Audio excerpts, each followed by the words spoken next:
Okay, this is a Varroamite. They came to us from Asia.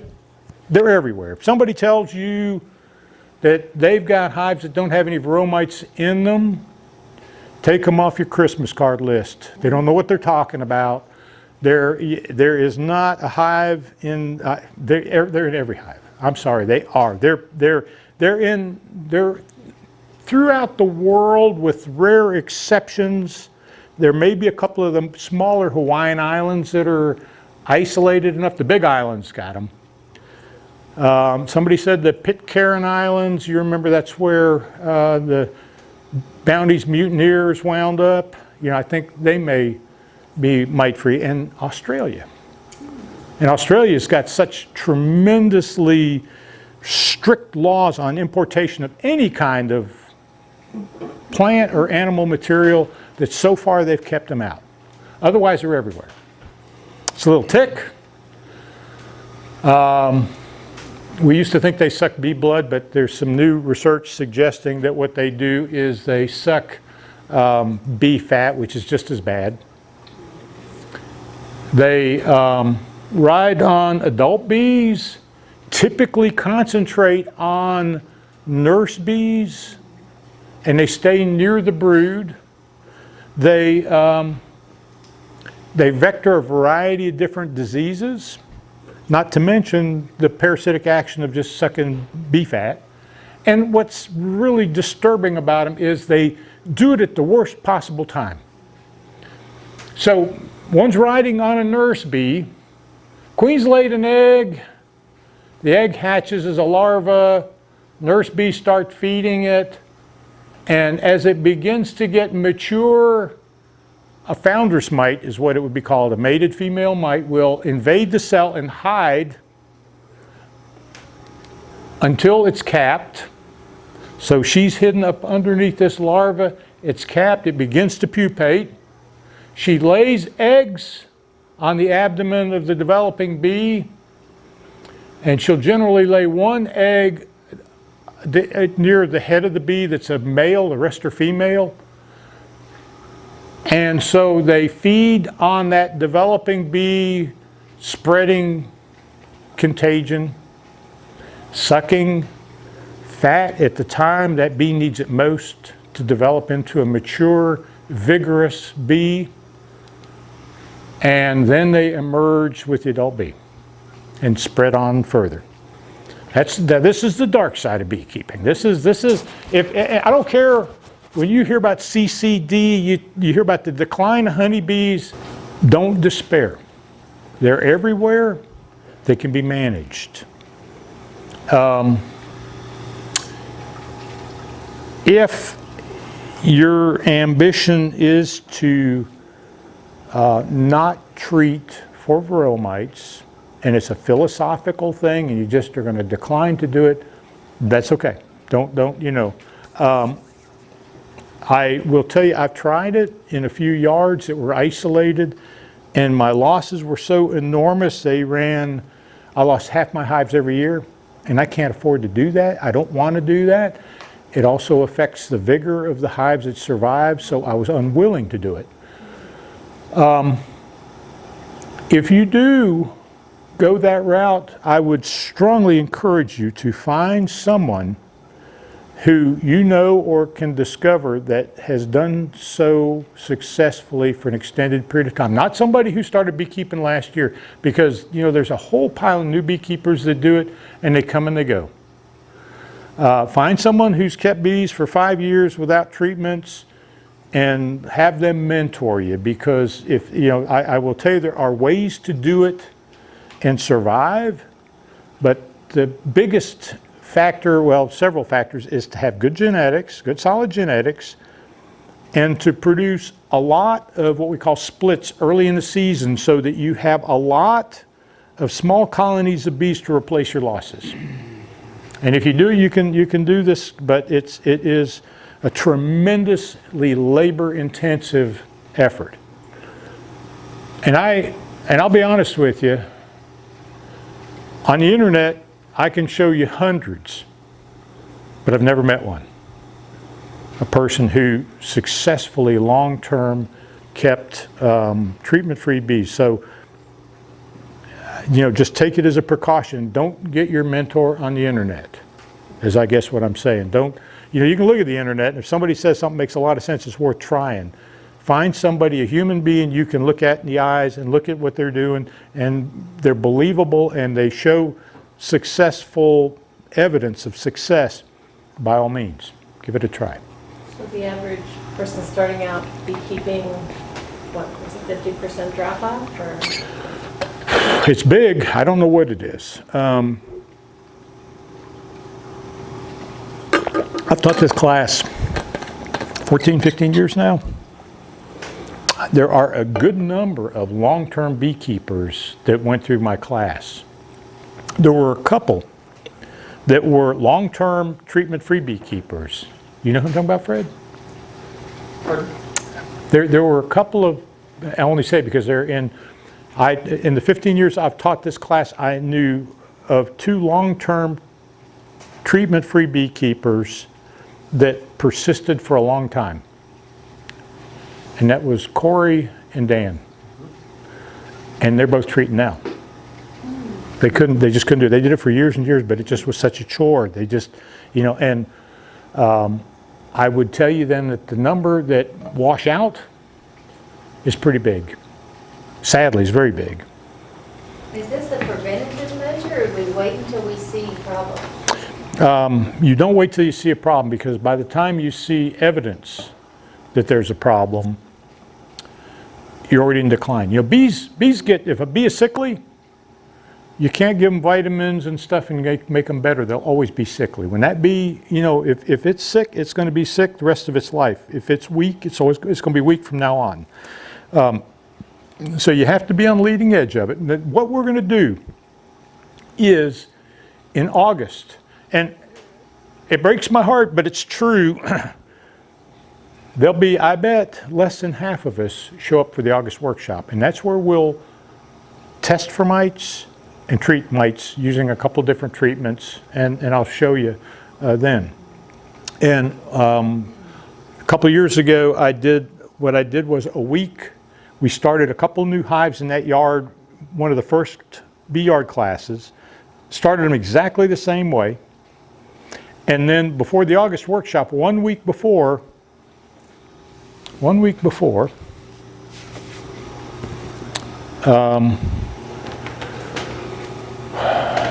I put a treatment in one of the hives. I put an adhesive sheet on the bottom of it.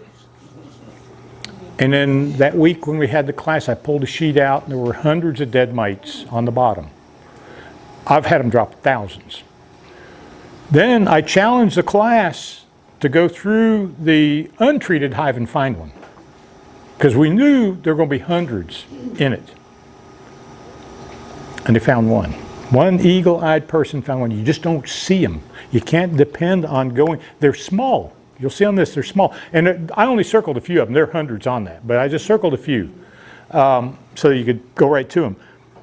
There are hundreds in there, but they're just so small, and their color scheme is just such that they're hard to see. So you can't depend on seeing them or waiting. And in August, we'll do some testing, we'll do some treatments. And if you're going to go in the traditional format, you'll treat. And that's what I do, and that's one of the things we'll talk about in August out in the bee yard. We'll likely see this. I hope not, but we usually do. The symptoms: damaged wings. Remember, these are parasitized while they're developing, and one of the diseases is called a deformed wing virus. And those bees will emerge with deformed wings. They'll never fly. They really will only last a day, maybe 2 in the hive, and then they'll be gone. But we may see them. Of course, there's shortened lifespan, loss of vigor in the hive. Eventually the colony will collapse. And it's not always evident what caused that collapse. And invariably I'll get somebody who'll come through and say, yeah, I had bees, but I don't have them anymore. And I say, what happened? Well, they disappeared.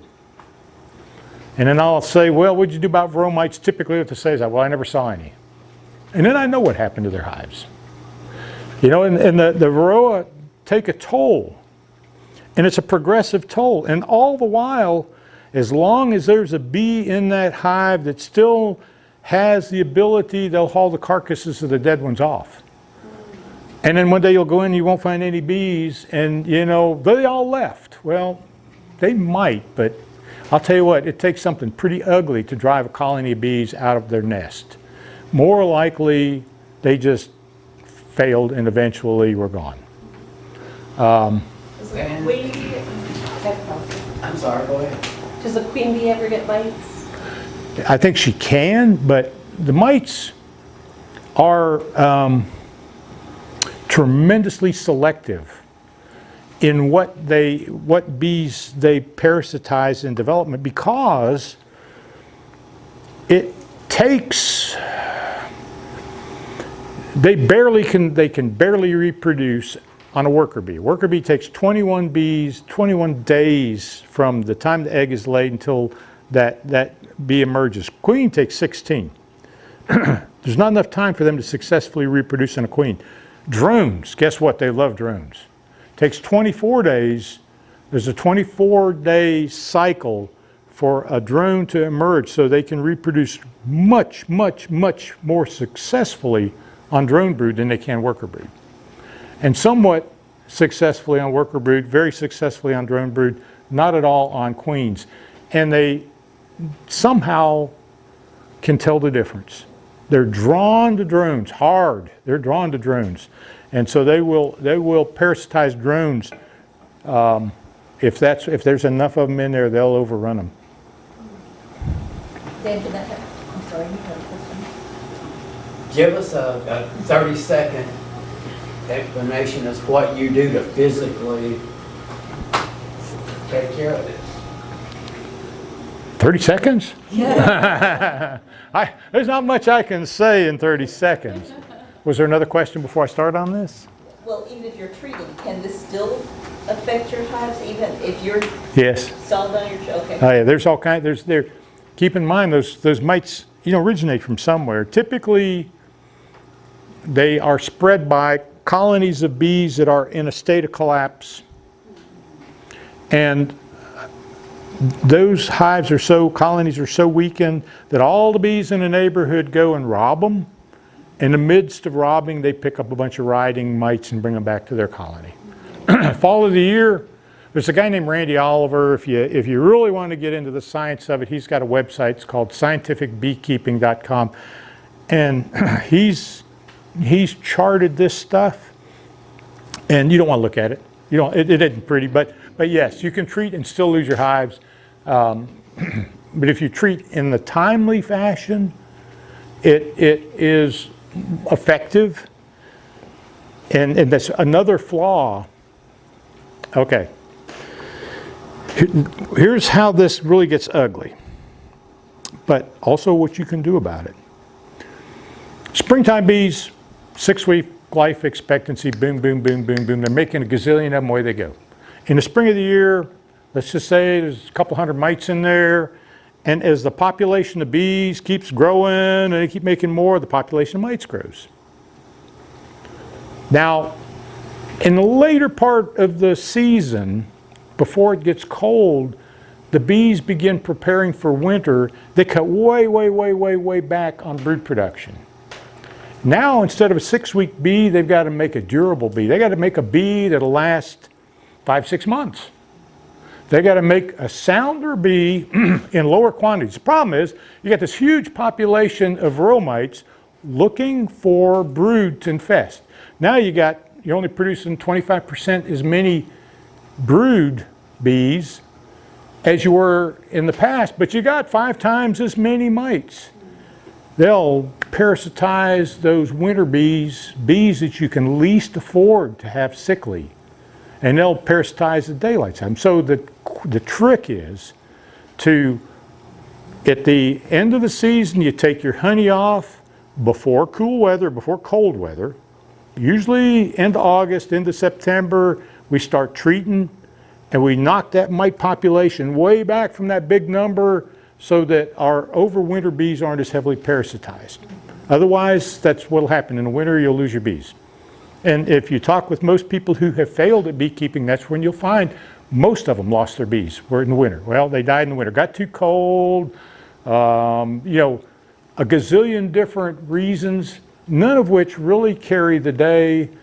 Most of the time, it was because those bees didn't have the vigor to survive. And they didn't have the vigor to survive because there's an underlying problem, and it was a Varroamite infestation. No, the treatments don't come into contact with the honey, do they? What we do is, It sounds like you take, you I dry it take from the honey that we're going to harvest and eat off before I treat.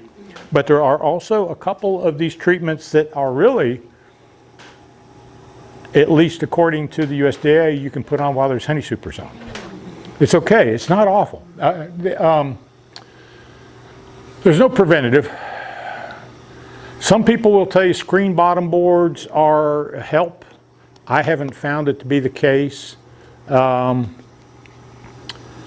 Hygienic bees, VSH queens will help if they're, you know, good, pure, selected VSH queens. Apolife var is the stuff I talked about that, you know, I don't like touching because it's thymol and it's just hot, hot, hot, hot, hot.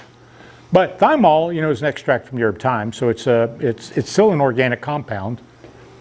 Apiguard is also thyme related. It's a thyme is the thymol is the active ingredient, and it's effective.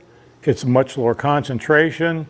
It's much less hazardous, and you can use that. We'll probably do some Apiguard treatments out in these hives in August. Mite away, make sure you mite away, is formic acid. Formic acid is a naturally occurring acid. It's an organic acid. It's in all kinds of different things that we eat. And when they've tested mite away in hives, there was no measurable contamination in the honey. So it's approved for use in hives that have honey supers on them. I don't use it. I haven't used it, but it's not that the problem with it is that it's very temperature dependent. And by the time I'm treating, the temperatures are too high to use it. So it for me, doesn't work because of the temperature limitations. But it's still an organic acid.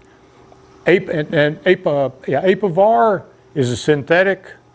It's a compound called amitraz, but it's effective around here. That I've heard people say that there is some resistance been reported. I think, you know, it's probably amitraz has been overused in the commercial beekeeping operation, so they probably do have some resistance to the compound. The mites in those hives probably do, but again, I haven't seen that here. It's easy to use. One of the things I do like about it is it's less disruptive to the hive. Any of the thymol things or the formic acid things, they create a lot of turmoil in the hive. But, you know, it's less turmoil than leaving a Varroa run rampant. Apivar doesn't do that. I like that about it. I do use that to some level. I typically use Apiguard and Apivar. Oxalic acid, I also use that. Oxalic acid, don't be lured into using oxalic acid because it's cheap. If you use it, and I think you can use oxalic acid when they're honey supers, because oxalic acid is another organic acid. It's done two different ways, but the most popular in this country is called vaporization. It does not kill any mites that are developing in the brood, in the reproductive cycle. It only kills the mites that are phoretic, that are exposed out on the bees in the hive. But it's pretty effective for that. But if you are using it during a time they're making brood, you have to use it a number of times in pretty close succession, maybe 3 days apart, maybe 4 or 5 treatments. So, but you can use that, but you have to be religious about using it and using it dependably through that period. You can't say, well, I'm going to take a couple weeks off and go down to the beach or something and come back, because you'll lose that window and you'll lose that efficacy. So it's really, you got to be religious with it. You'll hear some people say they use powdered sugar to dust the bees. Doesn't work, so don't even worry about it. You'll hear some people talk about small cell. If somebody tries to convince you to go to small cell to cure your Varroamite problems, take them off your Christmas card list. They don't know what they're talking about. It's a myth, but it's a myth that's been perpetuated on the internet, and it's everywhere.